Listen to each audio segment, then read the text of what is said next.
Today, I want to talk about the spiritual realm, and I also want to talk about the science behind it. I used to think that the spiritual realm was just all fantasy, and until I really dug deep into science and realized that there are a lot of things that we cannot explain. Scientists cannot explain why it is happening. There are so many things it blows your mind how it works. It just makes no sense. So let's keep that in mind first, is that a lot of things in the world just doesn't make sense. Science can explain to a certain degree, but then anything beyond that is just all unknown. And there are so many things that are still unknown. So it always confuses me when people say they believe in science, but they don't believe in the spiritual realm, because science cannot explain everything. Some of it does require having faith to see beyond what you see. So let me start with, does anyone know what Steve Jobs' last words were before he died?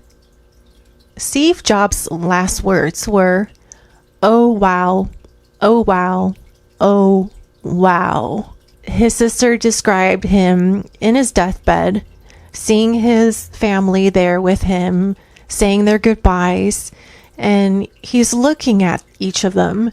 And as he took his last few breaths, he started to look as if he was looking through them, looking past them. And as he passed away slowly, he said those words, "Oh wow, oh wow, oh wow." Can you imagine what he could have been looking at that time when he said those words as he passed away? Even if you don't believe in God, the spiritual realm, just imagine for a second what he could be describing as he looked through his family and beyond them. And that is just one story. There are many more stories just like that. This is my understanding, my limited understanding of science, and my limited understanding of what I know about the spiritual realm based on my own studies. This is my take on why we can't see the spiritual realm. And there's definitely science behind it. So I want you to focus on this little guy here. I drew an atom, and inside an atom are particles like neutron, electron, and protons. And we are made of, us humans, we're made of 7 octillion atoms. So 7 octillion of these different particles. And the interesting thing is, we're not only made of particles, we're particles and waves at the same time. There's a magnifying glass to show that we are not only made of atoms, we are also made of waves. How a wave becomes a particle is by observation. And guess what? You can't see the wave. It's invisible. And except for light. When we zoom in, we see that we are made of atom and waves. We're made of matter, and we're made of vibrations and energy. When we zoom out, we can see that the universe is all made of matter. For now, just know that we are made of particles and waves at the same time. We are vibration, we are our body, energy, and endless different possibilities. So as I mentioned, we're made of waves and particles. Let's take a closer look at, as you can see, there are different wavelengths that exist. The height with the highest energy is gamma ray. Then there's X-ray, and then there's UV light, and then visible light. Visible light is what we can see. And for now, let's just imagine this is a rainbow. I will invest in coloring pencils, don't worry. So this is the only part of the wavelength that we can see. And then there's infrared light, and then there's radio, microwave, etc., which has lower energy and longer wavelengths. So my theory is that we cannot see the spiritual realm because it only exists in the wave form and not the particle form, whereas we exist in wave and particle form. So my theory is that we can't see it, but it doesn't mean that it doesn't exist. It's still there. We just can't see it. In our four-dimensional world, we can only see what we can see. Humans, animals, anything that has matter and behaves like a particle and a wave. So we exist in a four-dimensional world, right? There's a theory that there could be so many dimensions, 11 dimensions. People say that God exists, consciousness exists in the 11th dimension. And perhaps if we were in the 11th dimension, we can see these spiritual beings. But we are humans and we live in a four-dimensional world. And in our four-dimensional world, spiritual beings act in like waves. They're in waveforms.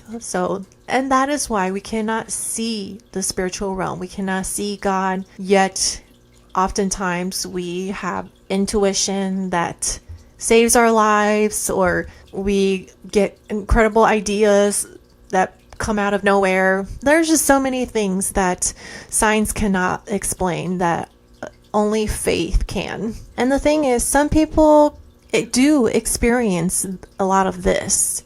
They may normalize it and think that everyone else is experiencing it, or they may be worried that if they express what they are experiencing, that they'll get put in the asylum or labeled as cuckoo, whatever. There are definitely people who experience this, but they just don't talk about it. For myself, as a neurodivergent HSP, I feel a lot that is going on in the spiritual realm.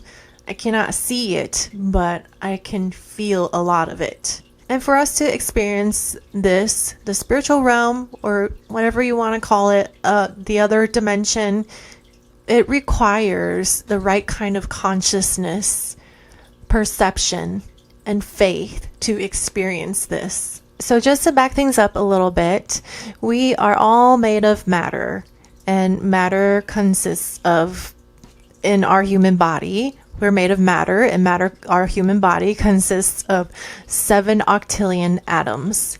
And at the quantum level, we are behaving as a particle and a wave at the same time. And that is what scientists cannot figure out. Why isn't that we behave all matter behave like a particle and wave at the same time until it is observed or measured. What I'm trying to get at is, what you look for, you will find. Seek and you will find.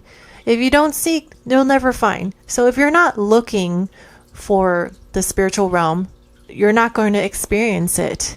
In the same way, like I've mentioned in a story that I shared before in one of my videos, you can check out over here. I talk about how I had my experience with witchcraft. I didn't go dive deep into it, but I was around people who were heavily into it. So I was experiencing some dark energy type of situation. Because I was around people like that, that's what I was also experiencing too. But in order to see that, you have to develop your faith, your perception, your vision. You have to sharpen it. And so I would like to end this video with some really amazing Bible verses that goes along with this video. Some of the verses that I like include Hebrews 11:1. Faith is confidence in what we hope for and assurance about what we do not see. If we need to see it, if we need hard science facts, then that's not faith. When we are so stuck and closed-minded in thinking, I need to see to believe, then guess what? You cannot expand your mind to seeing the beyond. You just can't. Another verse I really like, also from Hebrews 11, is 11:3. By faith, we understand that the universe was formed at God's command, so that what is seen was not made out of what was visible. Now, this verse blows my mind because the Bible was written 2,000 years ago by flawed human beings, and people say, no, there's no way it's the word of God. It's just written by man trying to control other men. But the thing is, it says right here that by faith we understand that the universe was formed at God's command, so that what is seen was not made out of what was visible. What is seen was not made out of what was visible. How did the author know that we are made up of things that are not visible? How is that possible? 2,000 years ago, when science didn't discover the atom until the 1800s, this information didn't just come from any human being. It had to have come from God. Another verse that I really like is 2 Corinthians 4:18. So we fix our eyes not on what is seen, but on what is unseen. Since what is seen is temporary, but what is unseen is eternal. When we break down, when we pass away, we break down back into our molecular level. We become part of nature. And then something happens to our spirit. And my theory is that our spirit moves on like a wave into another dimension. And then when our spirit becomes a wave of vibration and energy, those parts of us are eternal. But the body is gone. The body is only temporary. Just this one life. And another verse that I like, there are so many verses, but this is the last one I'll share. Ephesians 6:12. For our struggle is not against flesh and blood, but against the spiritual forces of evil in the heavenly realms.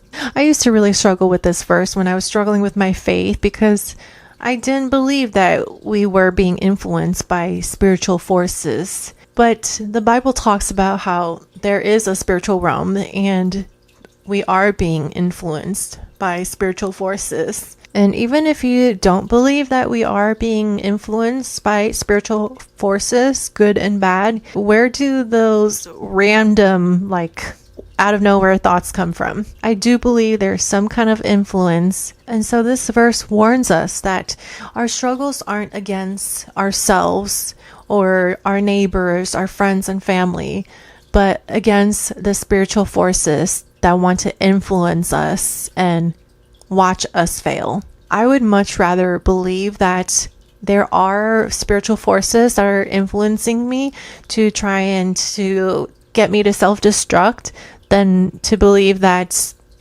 I just want to self-destruct for no apparent reason. I hope that wasn't too deep.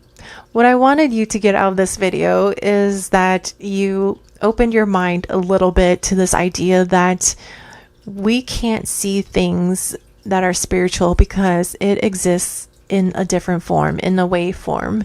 And just be curious and open. And when you know that life is so much bigger than what we can see, then you can start exploring the idea that there are endless possibilities of how life can turn out. It just might be true that there is a spiritual realm. God does exist in the 11th dimension. I want you to keep an open mind to that idea. So, your life does matter. No pun intended. Your life does matter, and what you observe becomes. What you believe in, what your values are, what you engage in and participate in becomes your reality. Your thoughts, your intentions, your beliefs, it shapes your reality and it makes you who you are. So don't think that it doesn't matter. It all matters. I'll end the video with an interesting quote that I like. We don't see things as they are. We see things as we are.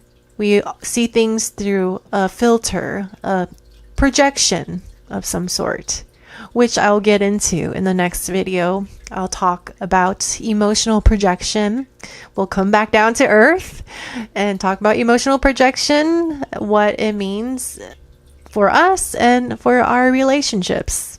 I appreciate you being here. I will see you all next time.